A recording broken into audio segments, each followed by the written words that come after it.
Hola a todos. Eh, Vengo aquí a presentarles el cuarto video de cimentaciones, de diseño de cimentaciones. Vamos a hacer una breve explicación de la información de un estudio de suelos y vamos a tratar de los asentamientos. Dentro de la información que nos dan los estudios de suelos debemos de tener en cuenta que nos deben de dar los ensayos SPT y los límites. Obviamente pues esos ensayos SPT preferiblemente deben de venir ya pues con un precálculo del esfuerzo en campo. Entonces aquí podemos ver que esta perforación se hizo a las 8:50, que en los últimos golpes del SPT en 30 y 45 pues nos dio 7 y 8, quedan 15. Estos valores se multiplican, se suman y se multiplican por 0.85, que es el factor de la pesa, para este caso daría 12,8. Y a estas profundidades venimos y mandamos a hacer los ensayos de rigor, es decir, los límites para la profundidad de 8 metros, porque supuestamente uno debiera de tener también esto en cuenta, pero estos esfuerzos son tan pequeños, a una profundidad ya de 6,50, son tan pequeños que pues prácticamente uno no los toma en cuenta.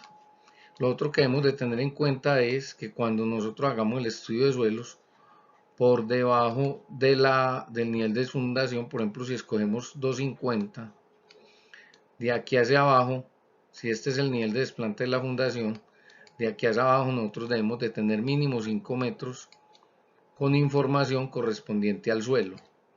Entonces, pues eso se los dejo ahí para que lo tengan presente. En este estudio de suelos, pues se trató de hacer un deck. Teníamos un talud acá, aquí unas pilas. Aquí sí iba a ser un muro que iba a subir hasta acá, y aquí venía el deck. Y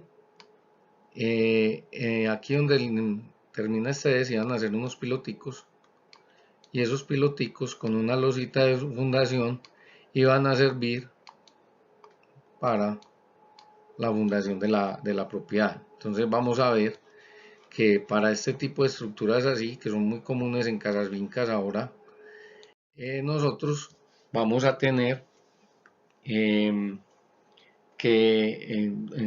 vamos a tener diferentes tipos de fundación dentro de una misma estructura.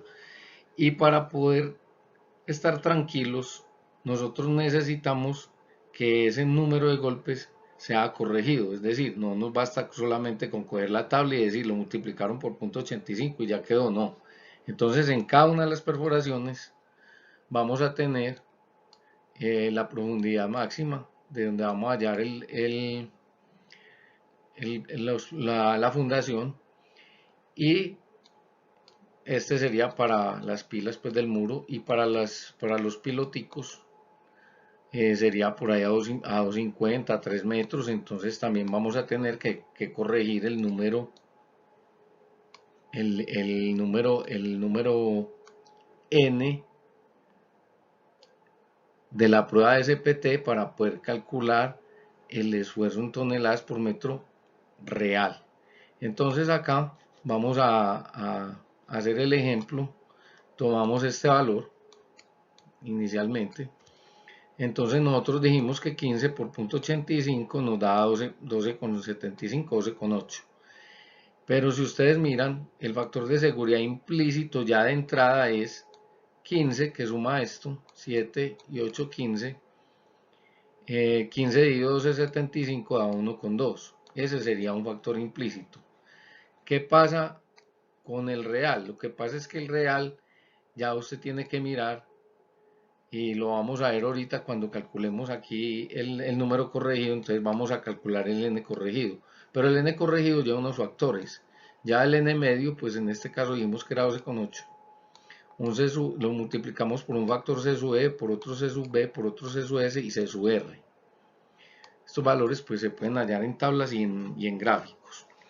Entonces, para poder hallar c sub e necesitamos calcular la relación de energía, el R sub E, que la energía cinética, que es un medio de la masa por la velocidad al cuadrado sobre la energía potencial, cancelamos masa con masa y decimos que nos queda que es un medio de la velocidad al cuadrado sobre la gravedad por la altura. Pero resulta que la altura la conocemos porque para este tipo de ensayos es 0.8. O sea, es la caída, la altura de la caída del martillo, un martillo eh, manual, porque nosotros en este caso lo hicimos manual porque es una casa muy pequeña, no necesitamos ni rotopercutor ni nada de eso. Entonces lo hicimos manual, entonces la altura es 0.8, la gravedad sabemos que es 9.81 y la velocidad para este martillo cayendo a 0.8 metros de altura, o sea 80 centímetros, es una constante que es de 10 metros por segundo. Casi todos estos martillos pues pueden tener ya esas velocidades calculadas y entonces eso lo debe suministrar el fabricante o debe estar calculado por el laboratorista. Entonces hallamos el R sub E y nos da que el R sub E, de acuerdo a los datos que tenemos, es de 6.37. Ese 6.37 lo dimos por 60 y nos da 0.1. Pero como 0.1 no está, tomamos 0.5, que es el valor que tomamos acá. Luego venimos a esta tabla, el factor de corrección de valor en esquemto, y decimos que el diámetro de la perforación, nuestros tubos son de 200 milímetros, de 200 milímetros, entonces decimos que el SOS es de 1.15. Después venimos y miramos cuál es el método de muestreo, o sea, el método de muestreo, el muestreador es estándar, entonces vamos a tener un factor de 1. Y la longitud de las varillas está de 2, 3 y 4 metros, entonces cogemos este que es 0.75. Cogemos todos estos factores y lo aplicamos a esta fórmula. Eso nos da que la capacidad portante calculada es de 5 toneladas por metro cuadrado. Pues vamos a revisar que esas 5 toneladas por metro cuadrado con respecto a lo inicial de campo sería 15, que es 7 más 8, dividido 5 nos da un factor de seguridad de 3, que es lo que habíamos visto dentro de los videos anteriores, que es el factor de seguridad que se debe tener para este tipo de fundaciones. Ahora, como les dije anteriormente, pues en el de nosotros habíamos recomendado pilas a 8 metros, 7, 8 metros.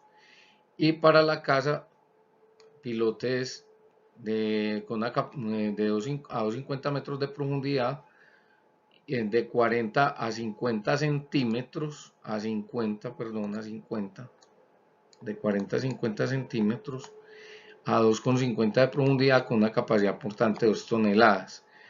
Es muy bueno que tengan en cuenta todas estas cositas porque estas capacidades portantes no son iguales y no van a cargar lo mismo. Vamos a ver más adelante que un pilote puede cargar, si aquí está la columna de la casa y en el cálculo esto nos da 5 toneladas y el pilote carga 2,5, pues obviamente no va a necesitar un pilote y no dos, pero ya lo vamos a ver más adelante.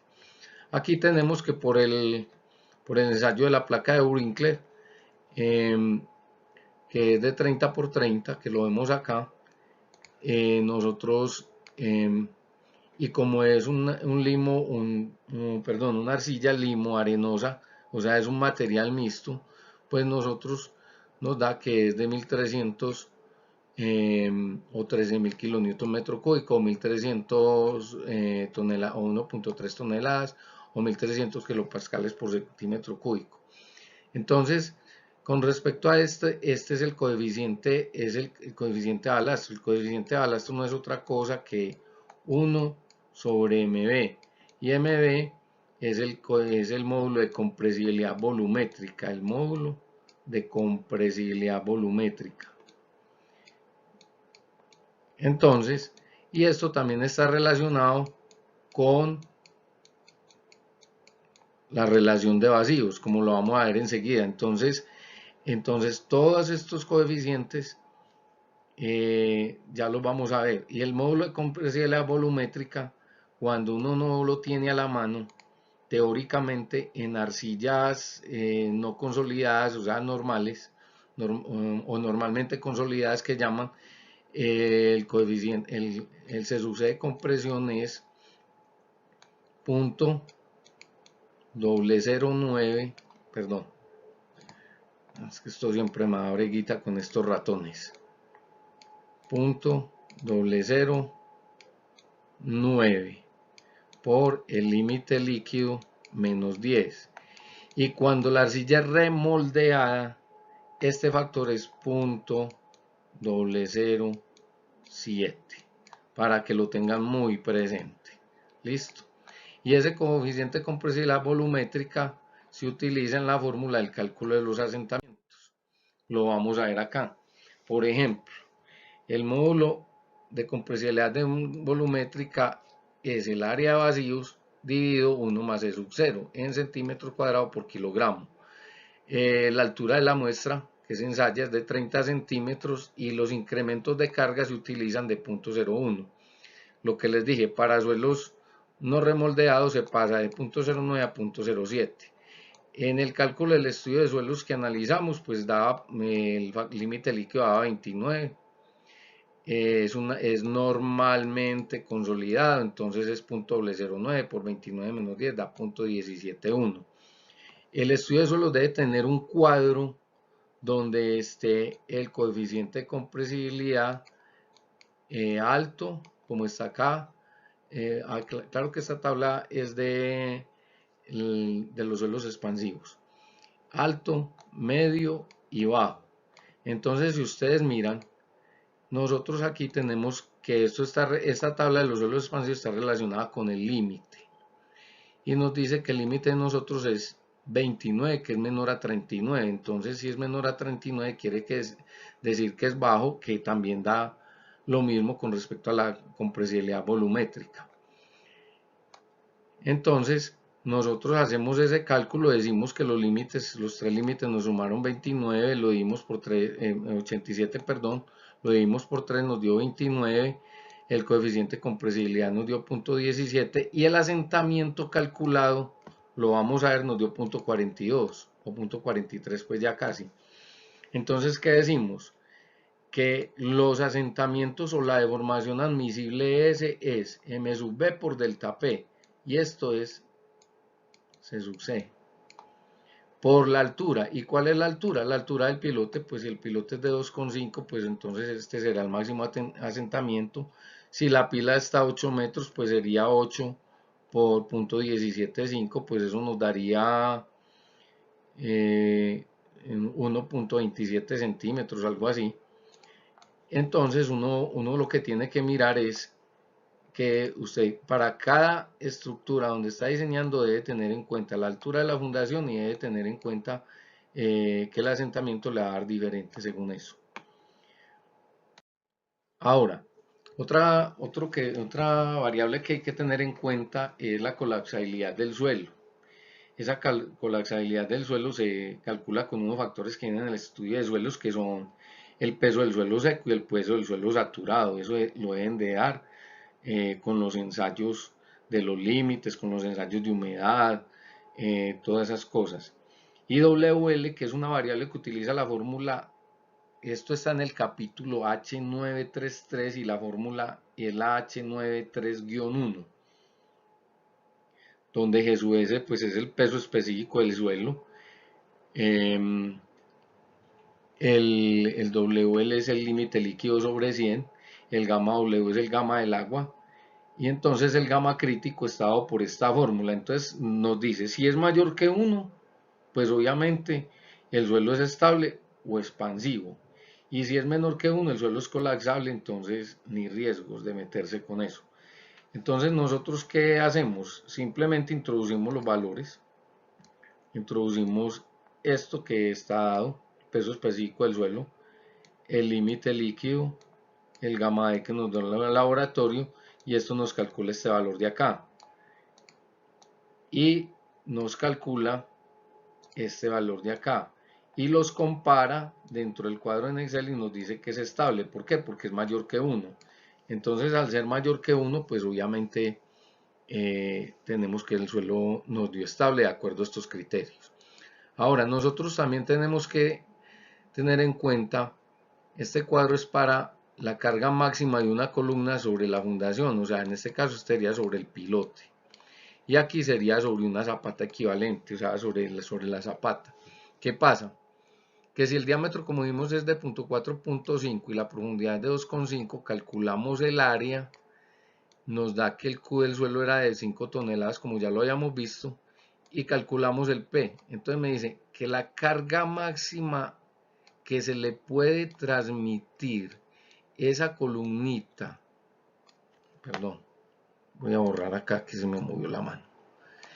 Esa es la carga máxima que transmite la columna sobre el pilote, es de, o sea, desde 2.5.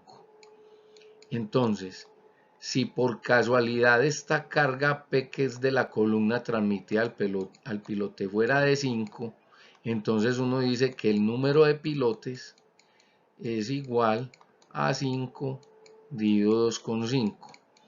Entonces ya usted aquí no va a necesitar un pilote para soportar estas 5 toneladas, sino que obviamente vas a necesitar 2 pilotes. Y esos 2 pilotes pues obviamente los vas a poner de la siguiente manera. Los vas a poner así en un dadito rectangular, pues no así chueco. Lo pones así. Y esto va a estar afectado por el número eta, que es como una n cortica, y ese número eta debe ser mayor o igual a 0.6, pero que debe estar muy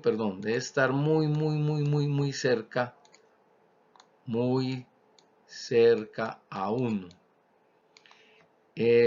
Y mientras más cerca a 1, mejor es la eficiencia. Este criterio del 0.6, pues de una vez se los digo, es más un criterio personal. Yo cuando tengo que el número eta me da por debajo de este valor, no le boto corriente. ¿Por qué no le boto corriente? Porque la eficiencia se reduce demasiado, porque esto es casi un porcentaje. Si mientras más cerca esté usted del 1, o sea, del 100%, pues el piloto va a estar trabajando a su máxima capacidad. Si es menor a 60, yo no le boto corriente, más bien busco aumentar la eficiencia, aumentar el espaciamiento de los pilotes, que lo vamos a ver más adelante en cimentaciones profundas, y con eso simplemente trato de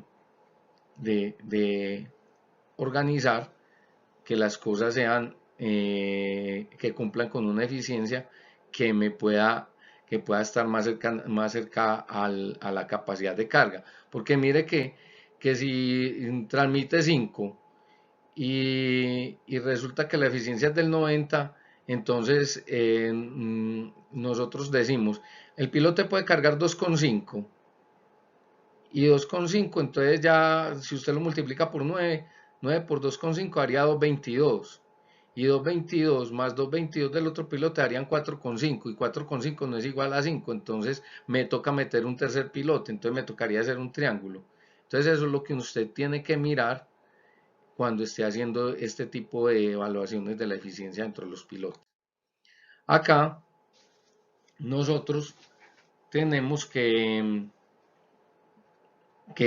los asentamientos entonces pueden ocurrir cuando el suelo es rígido, cuando el suelo es flexible, o cuando la fundación también es flexible, y cuando es rígida. Entonces, por ejemplo, aquí este comportamiento del suelo es como flexible, entonces tiene un asentamiento y un desplazamiento hacia acá, lateral, o sea, aparte que se asienta, se puede desplazar, entonces puede tirar hacia los lados, hacia cualquiera de los lados. Y con respecto al rígido, pues obviamente la carga hace que se asiente de manera tal que sea como más uniforme. Por los asentamientos por lo general los rígidos son así y los flexibles son así como unas onditas. Entonces, esa es la explicación de estas gráficas. Ahora, miremos acá qué es lo que nos está diciendo esta gráfica, que el Q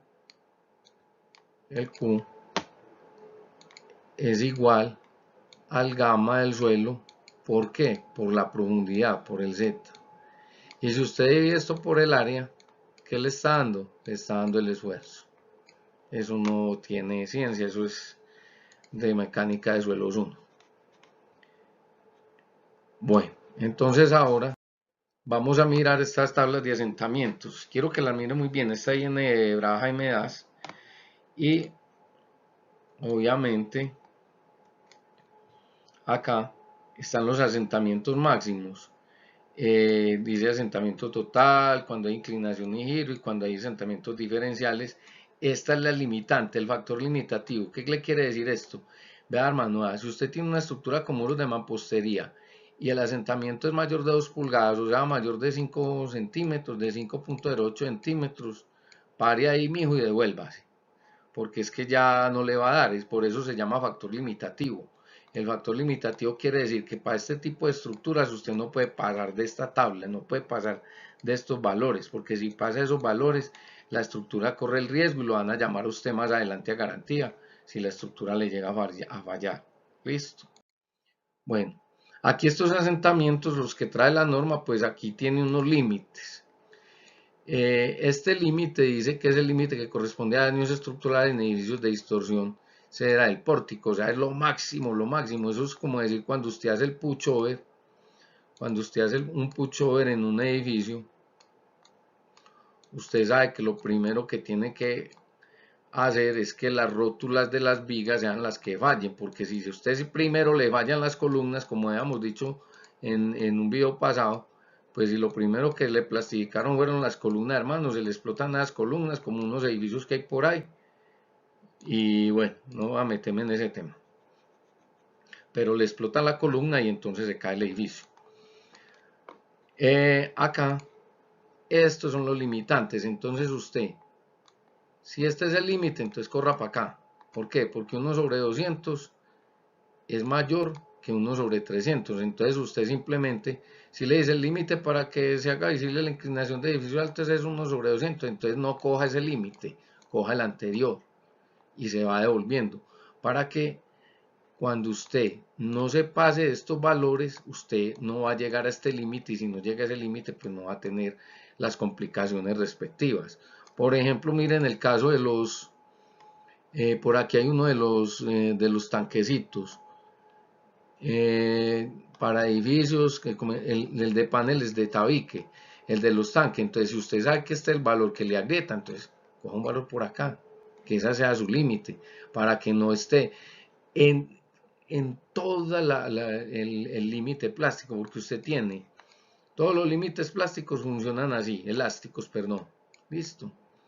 Y de aquí para allá empieza a recibir carga y a deformarse y trata de recuperarse y vuelve y recibe y vuelve y se trata, hasta que llega un punto que empieza a caer, que ya no se recupera y viene la rotura. Entonces, si usted está por acá, si usted está por acá, perdón, ya no veo la... Si usted está por acá, está antes de este límite, del límite elástico, entonces obviamente pues puede que eso le salga muy costoso, entonces póngase aquí, ya eso es criterio del ingeniero.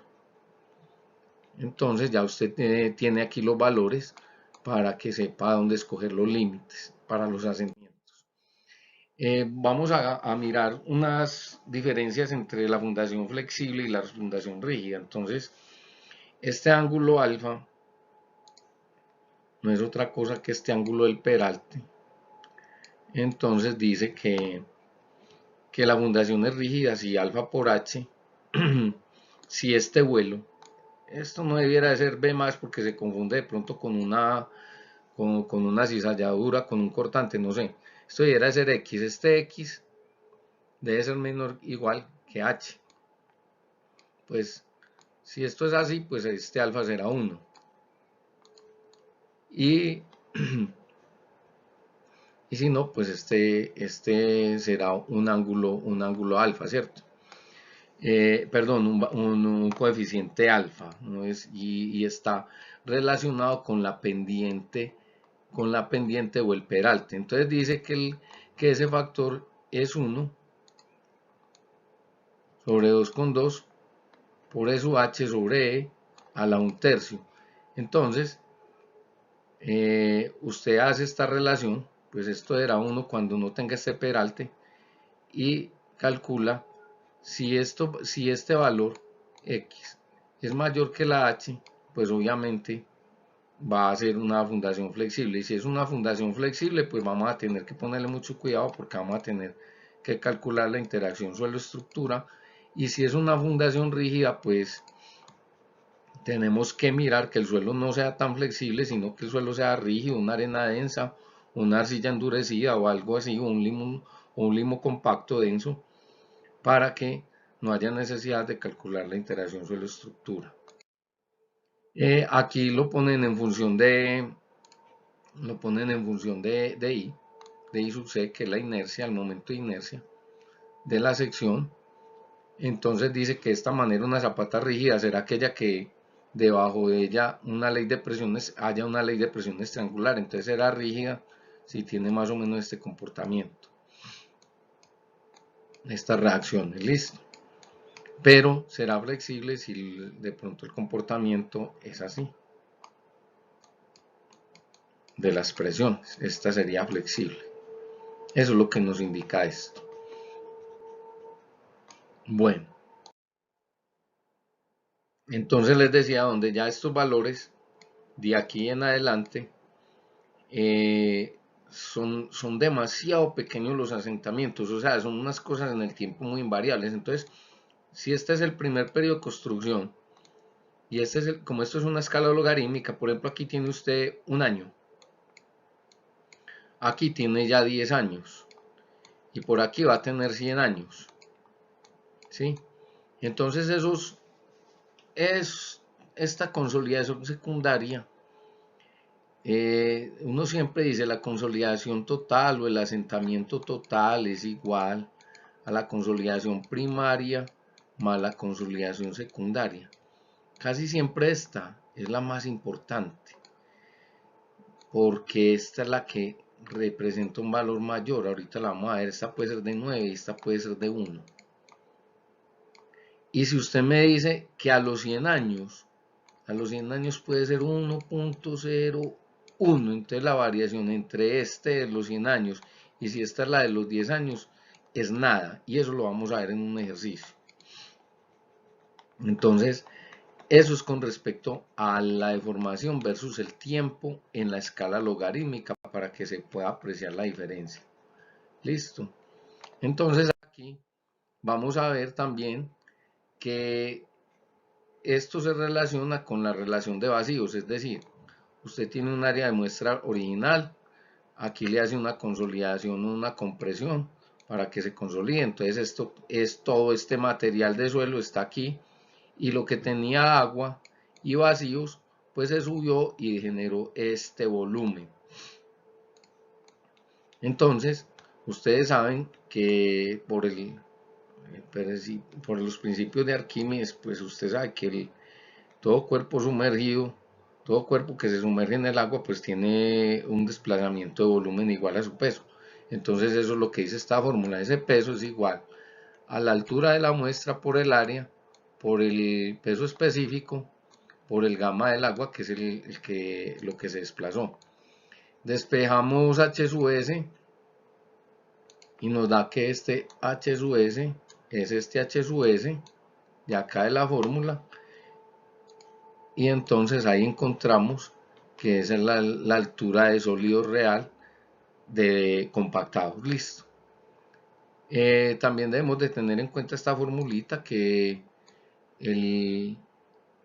los vacíos finales es igual al vacío inicial menos el delta de la altura, o sea la diferencia de alturas. ¿Por qué es menos? Claro, porque como usted desplazó agua, entonces la muestra se achicó, entonces es por eso la muestra se vuelve más pequeña. Entonces por eso es que es menos la diferencia de alturas con respecto a la altura inicial. Aquí vemos las dos gráficas, pues obviamente vamos a tratar de relacionarlas. Ya habíamos explicado esta, entonces aquí esta quiere decir que usted tiene un estado inicial con respecto al primer asentamiento, a la primera carga, pues va a haber una relación de vacío, una lectura de vacíos, que es una diferencia de alturas, luego otra, y esto va a tener, de acuerdo al ensayo, una lectura de esfuerzos, esfuerzo 1, esfuerzo 2, y esto que hay de aquí a aquí es el delta de esfuerzos, o sea, el diferencial de los esfuerzos. Y resulta que si usted halla esta pendiente, que no es otra cosa que la relación de vacíos, o sea, el delta E, el delta E dividido el delta de esfuerzos, esto es igual al coeficiente de compresión.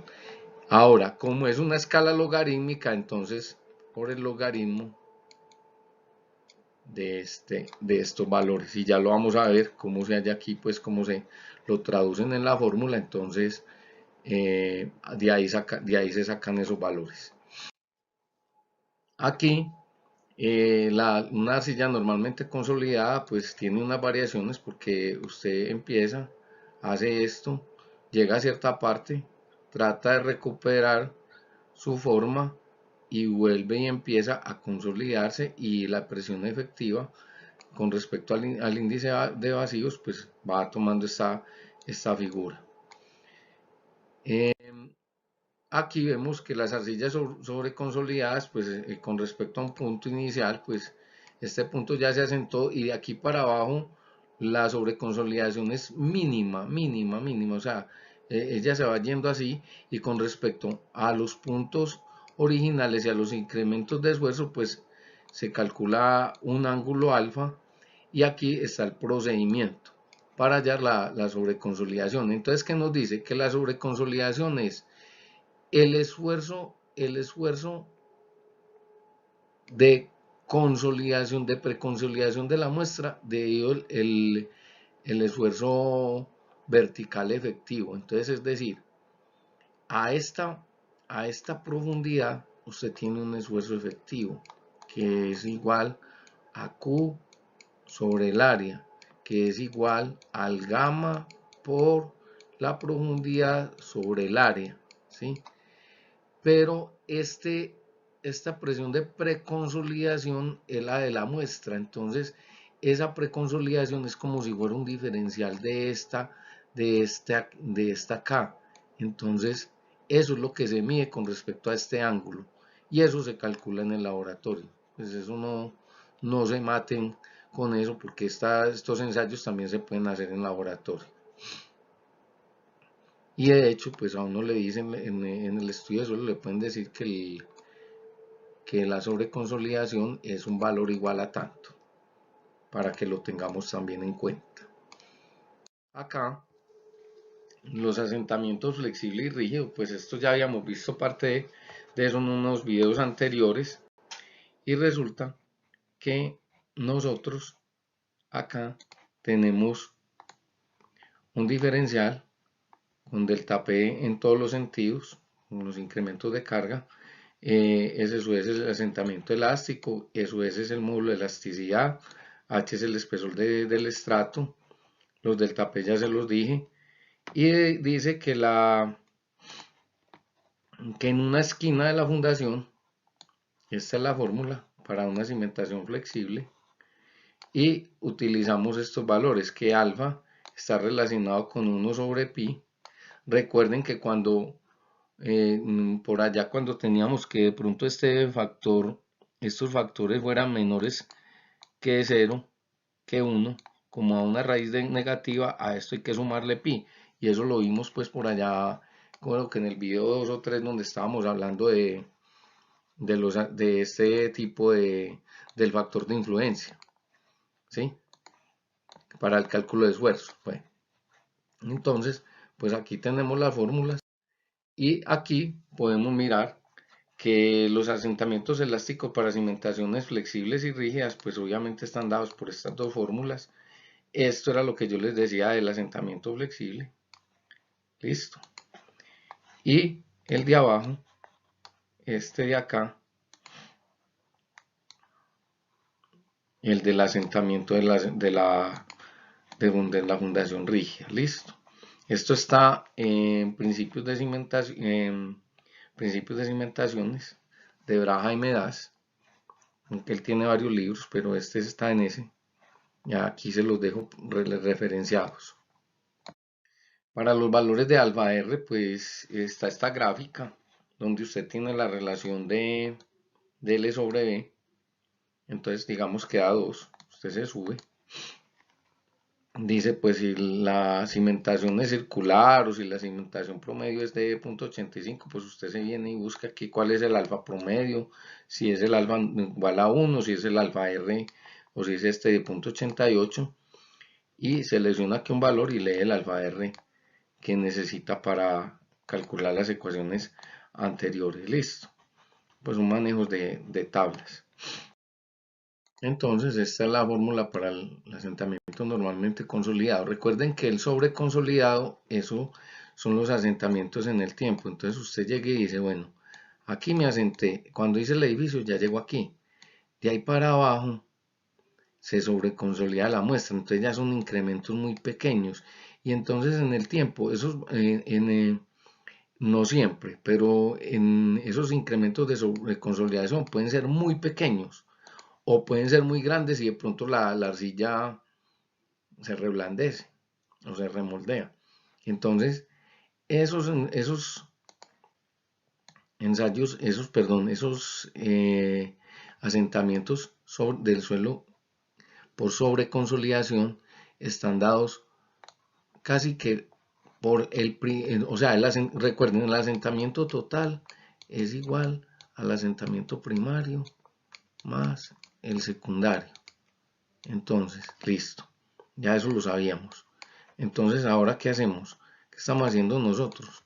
Aquí estamos hallando que prácticamente después de este asentamiento primario, el secundario está ligado a un factor C sub S, pero mire, por el mismo logaritmo. ¿Qué quiere decir eso? Que este C sub S se cambió por C sub C, que es el primario, y este es el secundario, pero es que este secundario son cositas pequeñas, entonces usted tiene que hacer como una sumatoria de todo esto. Y entonces, si usted mira el esfuerzo efectivo vertical sobre el esfuerzo inicial, a usted le va a dar la sobreconsolidación, OCR, pues en siglas americanas. Entonces, ¿usted qué va a hacer? Vamos a calcular un ejemplo. Miremos bien los datos acá. Vamos a calcular un ejemplo. Ahorita vemos los de sobreconsolidación. Tenemos que acá están 19 kilonewton metro cúbico para este suelo antes del nivel freático y esta altura es de 2 metros. De aquí a aquí hay 6 metros y tiene un gamma saturado de 1.983 toneladas, que es 19.83 kilonewton metro cúbico. Y vamos a calcular los esfuerzos en el punto A, listo. Y dice que el estrato donde está A tiene, que es normalmente consolidado, tiene una relación de vacíos de 1,40 inicial, que es una arcilla, que el gamma saturado es de 17 y que el coeficiente de compresibilidad es de 0.70. Listo. Hasta ahí no hay problema. Y miren esta carga es de 6.000, para que la tengamos en cuenta. Y aquí, nosotros más adelante también tenemos que tener en cuenta que este suelo está siendo reemplazado por esta zapata. Y que ese suelo está a una profundidad de ¿cuánto? Después del nivel freático de 3 metros. Tengámoslo muy presente. Listo. Bueno, ahora vamos a proceder a solucionar el ejercicio. Calcular el esfuerzo en el punto A. Listo. Calcular el esfuerzo que causa el asentamiento. Calcule el asentamiento en el punto A. Listo. Vamos al primero. Calcular el esfuerzo en el punto A. Entonces decimos que sigma 0B es igual a 2 por 19, que es el primer estrato, más 8 por 19.83 menos 981. ¿Por qué? Recuerden que era el del segundo estrato por debajo del nivel freático, se le resta el del agua, más 3,5, que es el estrato, la distancia que hay al punto A del estrato donde estamos, porque estamos analizando el tercer estrato, el tercero, que era 3, que es 7 y 2, 3,5 por 17, que era el gamma, y como ya está por debajo del nivel freático, se le resta el 981 del agua. Entonces, eso nos da, miren este valor, 143. El incremento, ¿cuál es el esfuerzo que transmite la carga? Entonces vamos a calcularlo. es 6000 dividido el área de la zapata, que era de 3 por 8, nos da 250. Entonces, pero recuerden que ese 250 lo está transmitiendo, pero hay que restarle este volumen. Entonces el esfuerzo efectivo de la excavación está dado por 2 por 19, que es el estrato de arriba, más los 3 metros donde está la zapata, por el gamma, que era 1983, menos el gamma del agua. Entonces eso le da 68.006. Y entonces, ¿cuál es el efectivo ahí? El real, entonces es 250 menos 68.06, que es este, menos este, nos da 181.94. Ese es el esfuerzo real de asentamiento.